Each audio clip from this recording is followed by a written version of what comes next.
Yeah, it's fascinating. I also just anecdotally, my own personal opinion, it seems like in this player empowerment era, if you want to label that like LeBron's decision and on, or whatever we want to say with that, but the modern era of the NBA, it does seem almost like there is this counter unintended effect where the players are so involved in the narrative that a lot of times it seems like organizations almost either skate free or take less blame than they used to. Is that a trend that you find, or do you still see Well, it being fairly balanced? you asked at the top of this show about differences in trends in the NBA. And one of them is the players having the power to assemble their own casts or have more to say about who they trade for, who they draft, and everything Mm-hmm. else. And you've got the players as powerhouses with the ability to influence a general manager, influence a team, go directly to solve this. This doesn't happen this much in other sports. In other words, Mm, nobody true. is sitting there on the LA Rams as a player packaging trades. They're not finding, if you're Matt Stafford, you're not going out and finding the best wide receiver, the best running back. It's not that you don't have input on that, but outside of franchise quarterback, there's nobody as important to his team as a major star is to a basketball team. And so they get to a point where, first of all, they're financially well heeled. I mean, some of these stars, whether it's Durant or Kawhi Leonard or Kobe, are have been so well paid for so many years. They're not just millionaires, they're multi, and so they've got that security. So this power dynamic, big star organization is altered, and in certain cases, the player is able to get involved in all sorts of issues that his predecessors never would have assumed or presumed that they could have done. That's very interesting that you mentioned that. And I know a well-known incident that began at the beginning of this season was Draymond Green with his teammates. So he went on his platform and explained, his side of the story. He put on a mini documentary on, on NBA on TNT.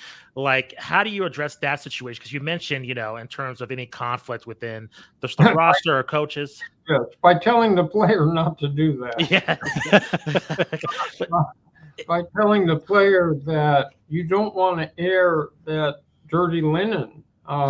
It's a direct relationship one-on-one between the player and the teammate, and to be able to work it out. That's only gonna make things worse, because in relationships between people, one party starts to defend himself, that triggers the other party to defend themselves. It's like the texting when you text something slightly misunderstood by the own party, and they come back with something tougher, and they come back, and all of a sudden the relationship was fine, but now you have a text war.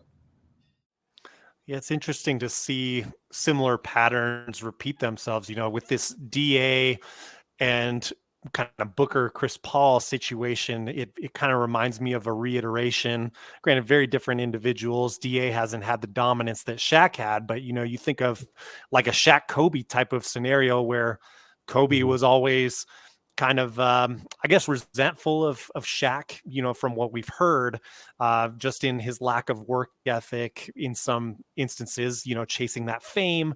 What have you heard in terms of like how Booker and Chris Paul are pushing DA lately? I remember hearing, I believe 2 seasons ago, after they had their bubble run, the season after that, DA had some responses to questions he was asked about Chris Paul, and the way that he was pushing him. And it seemed like he was able to handle that and sort of channel that very effectively.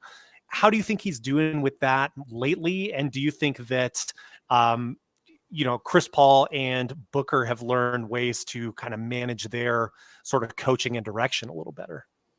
Yeah, so I think to DA's credit, especially when you're playing, when your two guards are Chris Paul and Devin Booker, they're going to demand a lot out of you. They're going to expect a lot out of you. These are two, they call themselves sickos as far as basketball is concerned, because they're hoopers. Like, they're diehard hoopers. They know the game. They watch the game every night. They study it.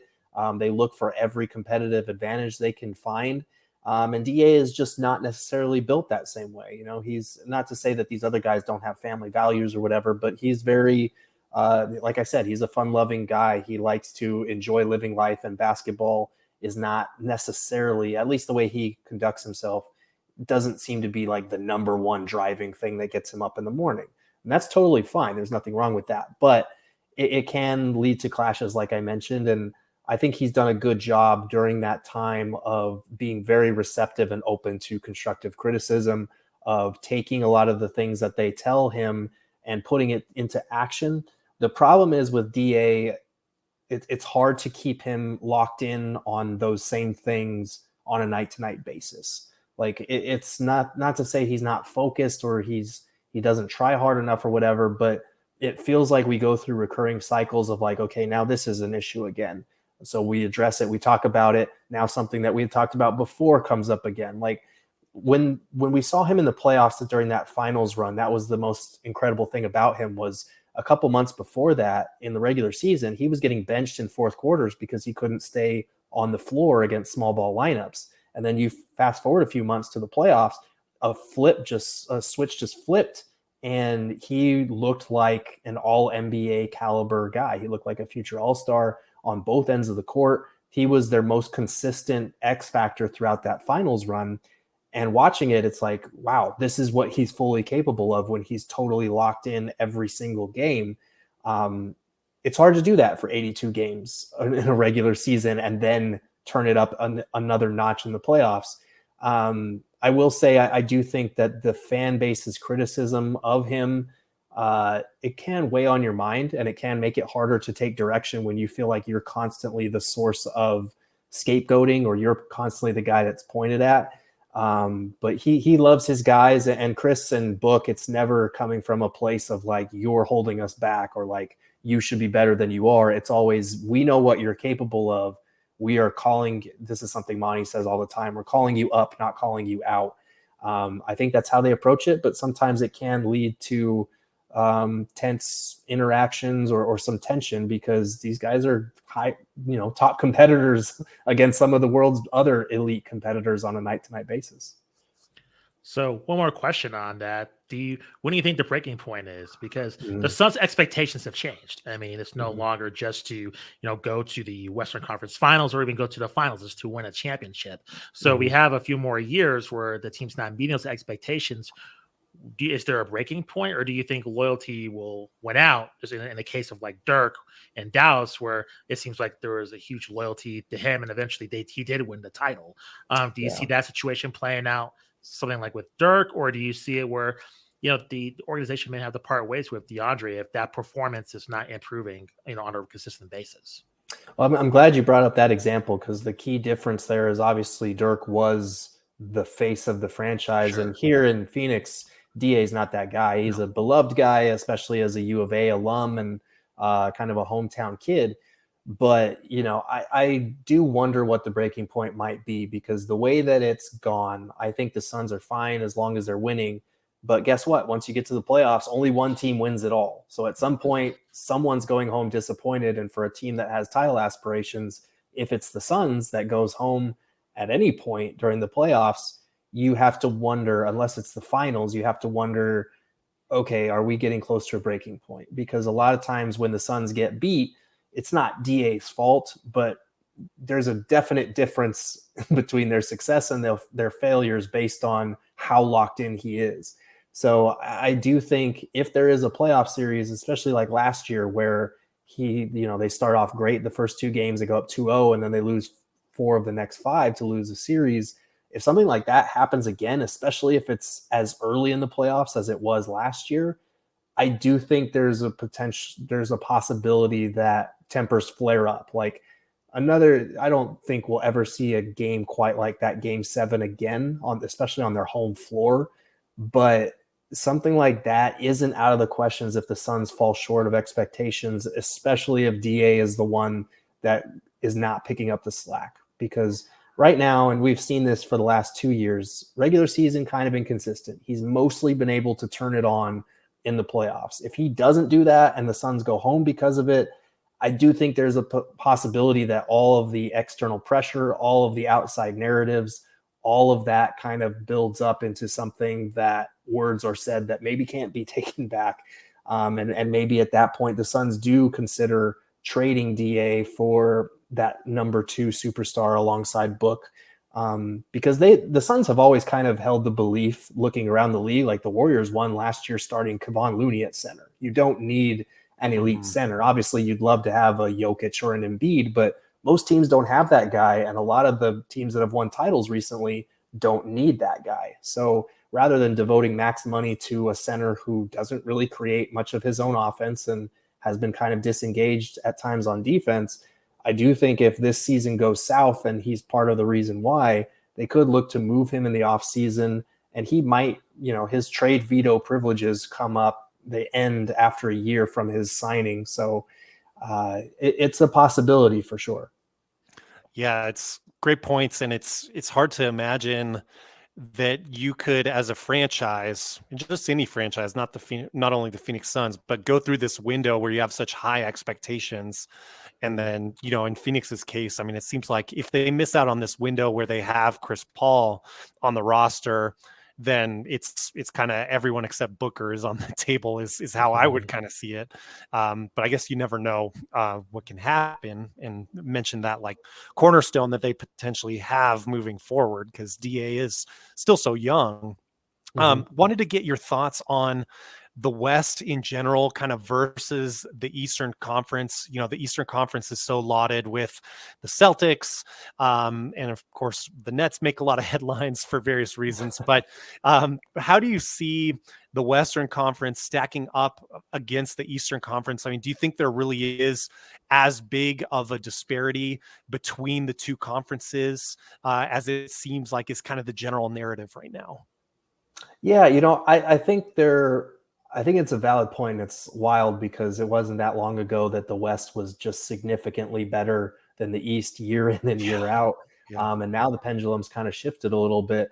I think there are some Western Conference teams that can give the East problems.